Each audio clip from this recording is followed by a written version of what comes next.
Tamra is actually going to begin by reading a story to us. So I'm going to hand it over to you, Tamra. Okay, awesome. Here we go. I once had a dream about a beautiful young Native American princess whom her tribe referred to as Strong Swan. She had the ability to capture your heart with one glance. Her voice floated through time and space as though with wings of knowingness, light and always truthful. In my dream, she was sitting upon her white horse, and her horse looked as if to be slowly dancing near a healthy, vigorous fire. It was late afternoon, and her mother was preparing the dinner her father had just hunted bison with fresh gathered leaves, berries, and herbs. The youngsters were also gathered around the delicious meal over the fire, anticipating dinner, their mouths watering. Strong Swan began to tell the youngsters about a typical day with the other young women of the tribe, how they always discussed the nature of their lives, the meaning of love, and of course, how it is wise to be attentive to the elders and traditions of their tribe. She said, today, however, was so special and somewhat different. New.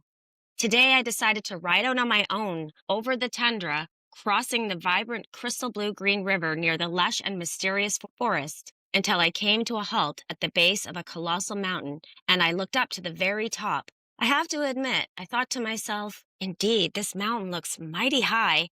How could I ever climb it? And then I looked down into the river and saw my reflection and asked myself, who am I to be? And then I looked into the forest and became interested in what lies within. And finally, I looked back across the great tundra, and I knew by heart my way back home. And that I looked back up to the tip top of this enormous mountain. All of the youngsters were looking up at Strong Swan with such adornment and were hypnotized by her beauty.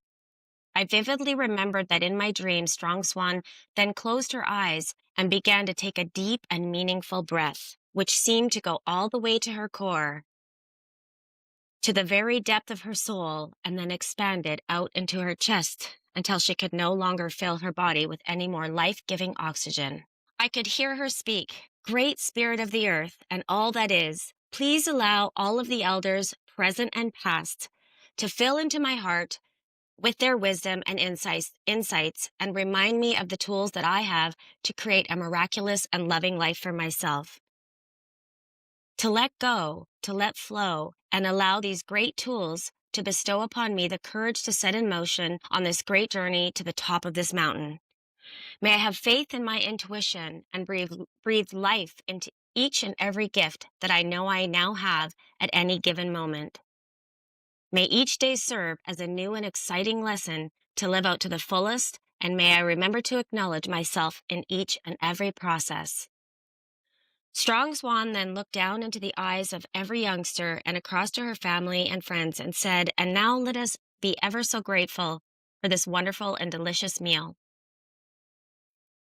I then woke up and wondered if Strong Swan ever did climb the mountain, but for some reason it just didn't seem to matter because I felt so grateful for the day.